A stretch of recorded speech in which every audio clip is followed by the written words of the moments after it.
जय हिंद, वंदे मातरम, भारत माता की जय। राष्ट्रवाद की बात प्रहार के साथ आप सभी का हार्दिक स्वागत है। दोस्तों, आज जो अपना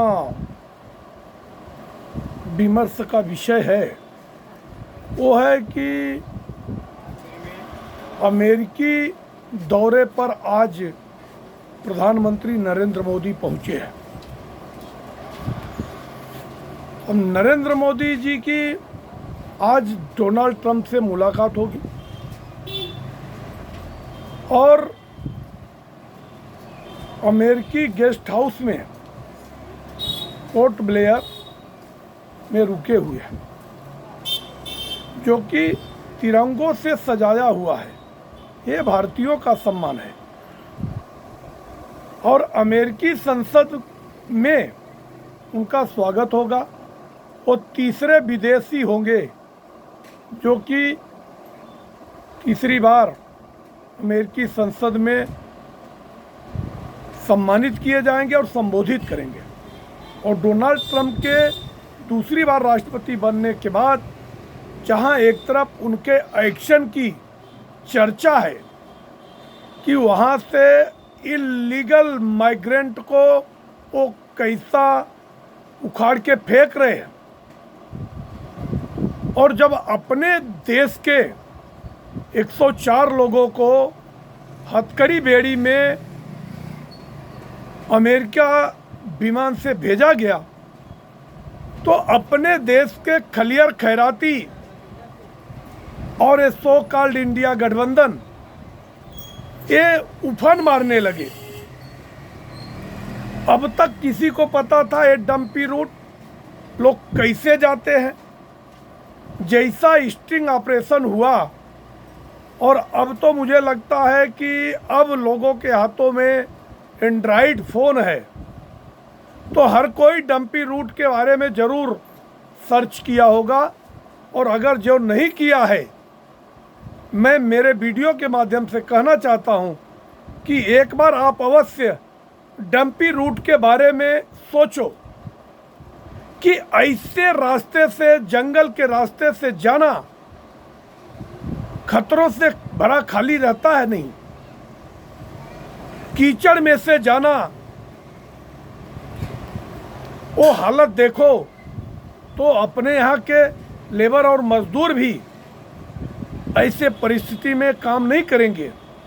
और ऐसे लोग जाके वो भी लाखों करोड़ों रुपए एजेंटों को देकर और जाके अमेरिका में पैखाने साफ करते हैं। ये तो लानत है। आपकी एबिलिटी कहाँ है? आपने पढ़ाई क्यों नहीं किया? आपने शिक्षा क्यों अर्जित नहीं की? आप क्यों अपने यहाँ के एंटरप्रेन्योर में नहीं जुड़ रहे हो? क्यों मेक इन इंडिया में अपना सहयोग नहीं दे रहे हो? क्यों एमएसएमई में अपना सहयोग नहीं दे रहे हो? भारतीय सरकार दुनिया भर की सुविधाएं अपने देश में रखी है, उसके बावजूद भी ये बेरोजगारी का ढिढोरा पीटने वाले लोगों को मैं कहना चाहता हूं कि क्यों नहीं खुद को एंटरप्रेन्योर में डालते हो? क्यों नहीं आप स्टैंड अप और स्टार्टअप में अपने आप को सम्मिलित करते हो? और जब आपका पढ़ने का, एजुकेशन का टाइम है, उस समय आप कहाँ रहते हो? इन सभी सवालिया निशान के साथ मैं आगे बढ़ूंगा। मेरा कहने का मतलब है कि जो सो कॉल्ड इंडिया गठबंधन सड़क से संसद तक उड़ान बचाया, वो भी वो सुरक्षित आए अपने देश केवल बेड़ियां लगने की वजह से।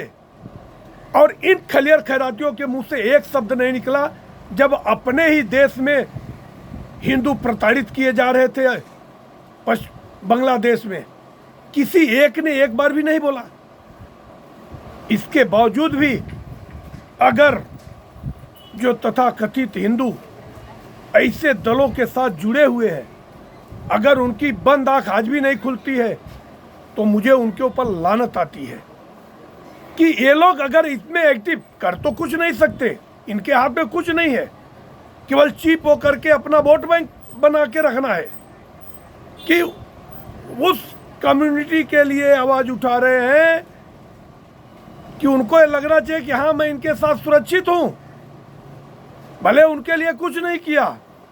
जैसे दिल्ली में 11 साल तक सत्ता में था केजरीवाल, उसने मुसलमानों के लिए एक्स्ट्रा क्या दे दिया, और जब कोरोना टाइम में तबलीगी जमात को इतना बदनाम किया, ऐसा लग रहा था कि अब की बार 2025 के चुनाव में मुस्लिम वोटर आम आदमी पार्टी को बिल्कुल वोट नहीं देगा।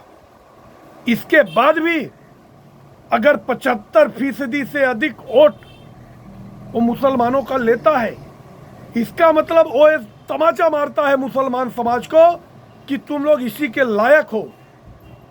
मैं इसका बेनिफिट ले रहा हूं कि मैं केवल बीजेपी को हराने के लिए खड़ा हूं। और एक तरफ वो मोदी है, जब कहीं भी किसी प्रकार से किसी देश में कोई अपनी घटना होती है तो वहां पे बिना किसी जाति समुदाय को देखते हुए सबके लिए एक कवच और ढाल बन के खड़े होते हैं। चाहे यमन की घटना हो, यमन से जब भारतीयों को अपने यहाँ लाना पड़ा, उसमें भी मोस्टली कोच्चि, केरल और तमिलनाडु के लोग थे जो कि कभी 1% वोट भी भारतीय जनता पार्टी को नहीं देते हैं। इसके बावजूद भी अपनी जिम्मेदारी निभाते हुए सबका साथ सबका विकास के मंत्र पर मोदी जी उनके लिए वो सारी व्यवस्था करते हैं जो कि अपने कोर वोटर के लिए करते हैं। ये विषय सामने है कि जितनी भी सरकारी योजनाएं बनाई जाती है बिना कोई जाति और धर्म देखे मोदी जी और कैबिनेट बनाती है, उसका बेनिफिट सारे समाज के लोग लेते हैं। मगर जब ऐसा अमेरिका ने ऐसा किया, मैं तो कहता हूं और भी गंदा व्यवहार करना चाहिए था। अवैध रूप से जाके इमिग्रेंट बनने का, और दूसरी बात यही, इससे भी कठोर कार्रवाई अपने देश में छुपे गद्दारों के साथ जो बांग्लादेश से रोहिंग्या और घुसपैठिए आके अपने देश में हमारे भारतीयों का हक खा रहे हैं, उनके साथ भी ऐसा एक्शन होना चाहिए। और मुझे लगता है कि ये बायलैटरल टॉक जो होगा अमेरिका का, उसमें ये विषय भी जरूर शामिल करेंगे मोदी जी कि अपने देश के घुसपैठियों को हम कैसे निकालें, और अगर हम आपके जैसा हम भी एक्शन लेके निकालेंगे तो उसमें आपका क्या योगदान होगा। क्योंकि अमेरिका सुपर पावर है। आज मोदी जी की वजह से अपना देश भी गर्व से सर ऊंचा करके बात कर पा रहा है। इसके पहले तो उन लोगों के एहसानों के नीचे दबी कुचली रहती थी हमारी सरकारें, हमारा प्रतिनिधित्व मंडल वहाँ जाता था तो आंखों में आंखें मिलाकर बात नहीं कर पाता था। जो कहता है कि कोलंबिया जैसा देश कह दिया कि हम अपने लोगों को लेके आएंगे, मैं कहता हूं कि अपना देश ऐसे गद्दारों के साथ नहीं खड़ा होना चाहिए।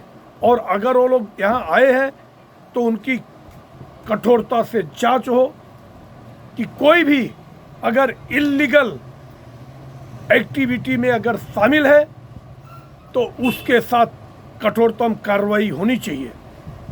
तो रक्षा, कारोबार और ऊर्जा के क्षेत्र में आज डोनाल्ड ट्रंप और मोदी जी की बात होगी। आप देखते रहिए राष्ट्रवाद की बात प्रहार के साथ। आप सभी का हार्दिक स्वागत है। आप हमारे चैनल को सब्सक्राइब करें और अपने दोस्तों तक शेयर करें। गर्मजोशी से जो स्वागत मोदी जी का अमेरिका में भारतीयों ने किया है, एक काबिले तारीफ है।